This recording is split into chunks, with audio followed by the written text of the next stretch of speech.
r/ask Reddit. Teachers of Reddit, what are some positive trends you have noticed in today's youth? Say what you will about Fortnite, but kids thank the bus driver now way more than they used to. As a health prof, students tend to be drinking a lot more water than when I was at school. Probably around 80% of kids tend to have water bottles, I've noticed now. During my time in school they wouldn't let us have water bottles or any kind of drink in class. When kids actually commit to something they are extremely resourceful. I feel like it's being raised with the internet at their fingertips. My daughter is 4 and her preschool is teaching her Spanish at home. When she wants to know the Spanish word for something, she asks me to Google it on my phone. It's so crazy. I teach 2nd grade. They are much kinder and they are much better readers than kids even 10 years ago. Kinder, absolutely. My 2nd grader accidentally peed before he had pulled his pants all the way down. Went to the bathroom too late. He was mortified to go back to class and was crying while the teacher was looking for something he could wrap around himself. A boy stood behind him to block the sight of his wet clothes. Another boy stood in front of him, and a 3rd boy told him that happened to me once in kindergarten. I was embarrassed too. A single child laughed. When I was in 2nd grade, I can guarantee that everyone would have laughed at me for days or weeks. Being kinder to animals. Jerks I grew up with used to hit strays with stones and sticks. True, I see this trend even with bugs. I have a lot of kids try to keep or save ants or other bugs they find in the classroom rather than immediately decimate it. Although I will say I've also had kids eat the ants they find because they heard somewhere that ants taste kinda good. They reported back to me that the ants were spicy and that it felt as though the ant was crawling around inside their throat and then stomach. Gotta love middle school. We found out my daughter was self-harming and had suicidal ideations because her friends spoke up and asked the school counselor for help for their friend. I have noticed that my freshmen, for the most part, tend to be very open, I guess is the right word. They seem to readily share their thoughts, ideas, problems, etc. with each other. They put each other's thumb fingerprints in their phones, readily share them, and don't really have anything to hide. They are also super honest and upfront with me. I don't know if this is truly going to turn out to be a positive thing in the long run, but their expectations of privacy are very different than mine. I think it is an offshoot of social media culture. Yep, my 5th graders last year were extremely open too. It was actually really odd at first, then refreshing. They'd be open to the whole class when they got their period, so the boys never seemed fazed by it, or if they were depressed, anxious. They were very honest about everything and did not seem to hide or lie about anything going on at home. Many students openly talked about wanting to die, hurting themselves, which sucked, but at least made me able to try to get them help. I love how open they are, but unfortunately they're growing up way too early. 2 10-year-olds shouldn't be wanting to kill themselves.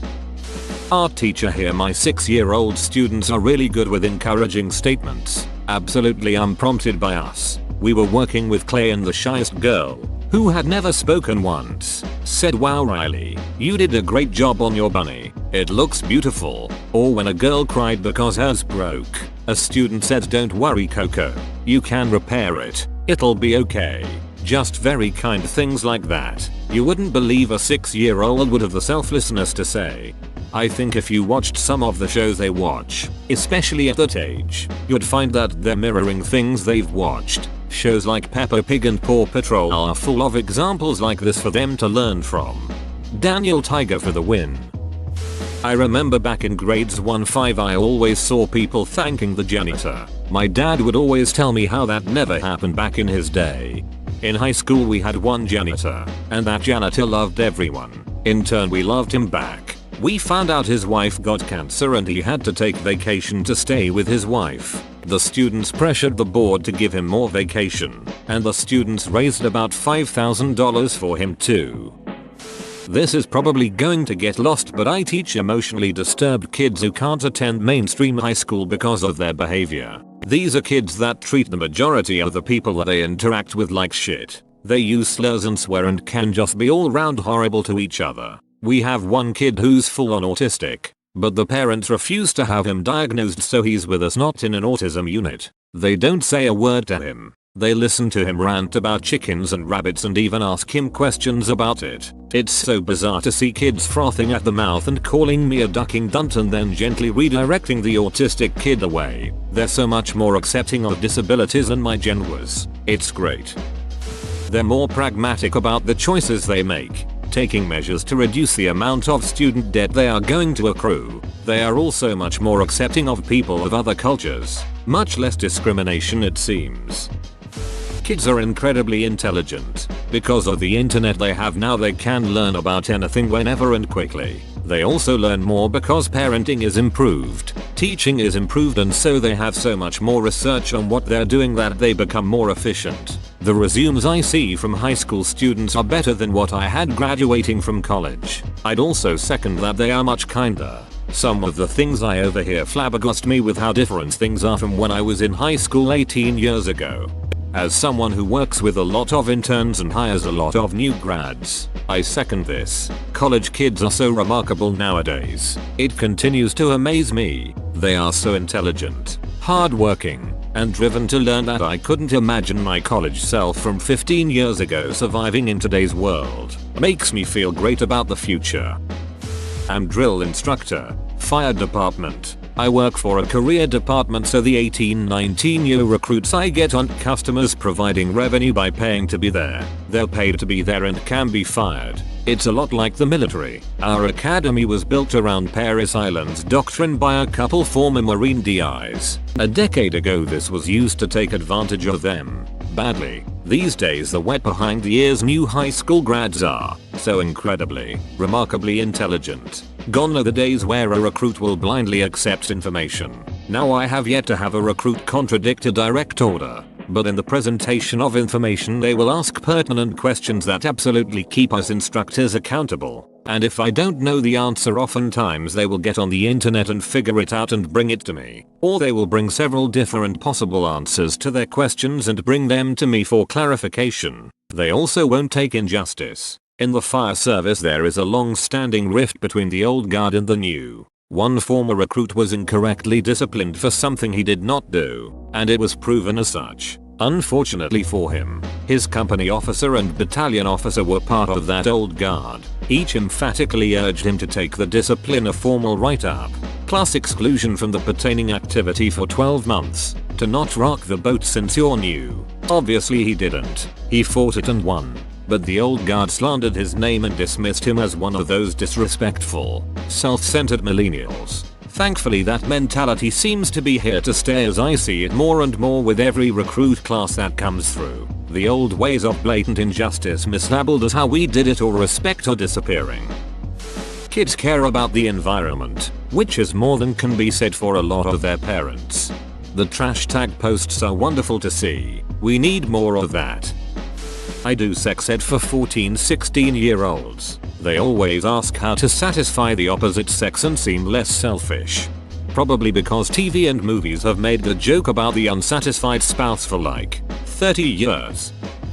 Kids today are much more open with their feelings. I hear "I love you" so much more. Not between kids in relationships, but between friends. No matter the genders. It's an amazing and heartwarming thing to see here.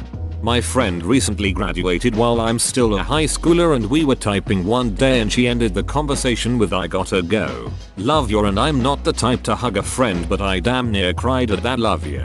I wasn't sure if we could keep in contact with her in college, but I'm more confident now. It seems to me that students today are increasingly more aware, curious, and resourceful. Everything from climate change to science, from the arts to socio-political considerations. They question things more directly and are adept at exploring and finding answers as they adroitly navigate the internet. Imagine growing up and anything that interested you just look it up, is making for very smart kids. 95% of the things kids used to get bullied for 10 years ago are now largely accepted. When I was at school, the biggest bully used to abuse the nerds while actually boasting that he didn't even know how to turn a computer on.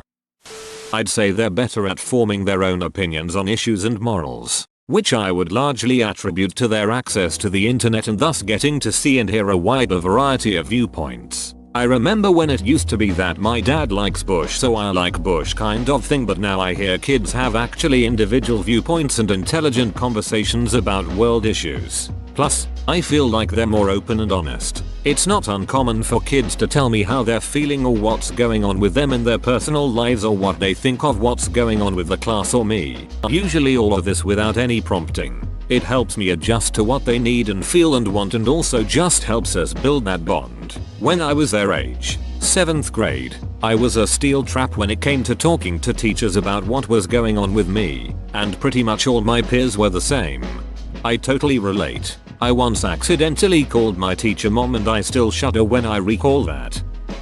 They're more aware of the general goings on in the world and have a strong sense of justice. Along with that, as others have mentioned in this thread, they are more accepting of differences. The bully victim trope is less of a thing now, where I am, at least, and kids usually love and let live. The flip side of this is that a lot of kids are getting faulty information and a lot of them carry fairly shocking, uninformed opinions because of what they've heard or read on the internet.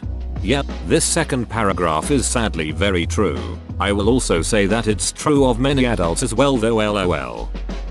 As a university history professor, I've noticed that even first year students are more willing to express countering opinions and views. There are far fewer who just regurgitate my lectures and instead offer counterpoints and disagreement, which is an amazing trend for academic debate. It wasn't until graduate work that I really felt comfortable disagreeing with an assigned reading or a professor, and the level of understanding needed to synthesize your own counter-argument is much higher than simple memorization. Edit. Because it's been mentioned multiple times, I'm referring to well-reasoned disagreement, not flat earth conspiracies. In my class I often assign multiple readings on a single topic to showcase varying views, and in discussion and written responses I am encouraged to see students who are willing to state to a professor why they disagree with writer A, and to explain their reasoning. Occasionally I even throw in a trap reading. For example, an editorial written by a radical Zionist when discussing mandatory Palestine,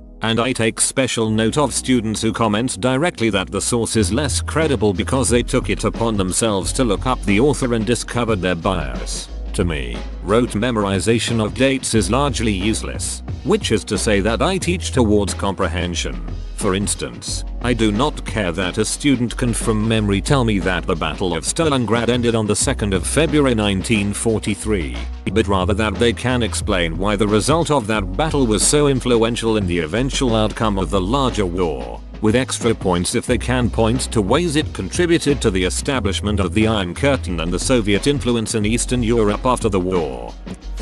Definitely more accepting and open of LGBT friends, family, and celebrities. A lot of the middle schoolers I've worked with in the last few years are actively confused by the way so many adults make a huge deal out of it. When I was teaching, a student asked me if I was married. I said no. Then he asked if I had a boyfriend or girlfriend. The fact that he presented both options made me realize I was interacting with a very different generation. As everyone else has said, kids' empathies are through the roof. They're more connected to each other, and while that can cause problems and bullying, a lot of which we can't see, for example, Snapchat, it also means they genuinely know each other better, something we've also focused on, which has changed from even 4 or 5 years ago, is their health and level of stress. While they still want to get into a good college at my school, they're starting to focus on finding the right school for them, which very rarely is an Ivy. I commend them a ton, because I still have that elitism bias, but I'm working on it. Also, kids are more outspoken about their identity. The number of trans kids at my small school seems high, but is really the appropriate size for the grade level. According to average statistics, we're offering training next year to all of our seniors to lead discussions on race, bias, inequality, etc., because they demanded that we do so. I love that they're willing to advocate for themselves and what they need. It makes my job so much rewarding when I know we're providing what they need. Boys feeling free to show affection towards each other and being more intimate and physical in their interactions makes the boys happier and contributes to an overall better classroom environment. Acceptance is definitely the biggest one. I teach 8th grade and had a transgender boy who came out over the summer. One of the most popular boys in school and him formed an incredible friendship and even dressed as each other one day for fun. The really popular kid is a preppy jock and the other boy is totally punk rock. And this is just one story of many. Yes, there are still those a-hole kids who target anyone who is different, but they're now in the minority. Not a teacher, but I've noticed a thing going around my school that the whole class tends to band together and become like a family. Also, if a random person, whether child, teacher or even parent, harasses one of them, they kinda band and attack the person, usually with words and death threats for the kids. I do teacher aid work for K2nd grade, and man, Fortnite is so popular with the kids. I used to hate hearing about Fortnite every day, until I realized that everyone was excited about Fortnite. The children didn't discriminate when they were excited. Boys and girls and students of color all would floss together. They have something to unite them. Where I didn't feel this way when I was in elementary school. I learned to allow children to be children. Kids are more technology and research savvy. They're more practical in their goals but really aren't afraid to take risks. I appreciate that. Whoa, you made it to the end? You're a ducking beast. I'll cut you a deal. Smash like and subscribe for more curated content, bruh. It's free and that's a great price.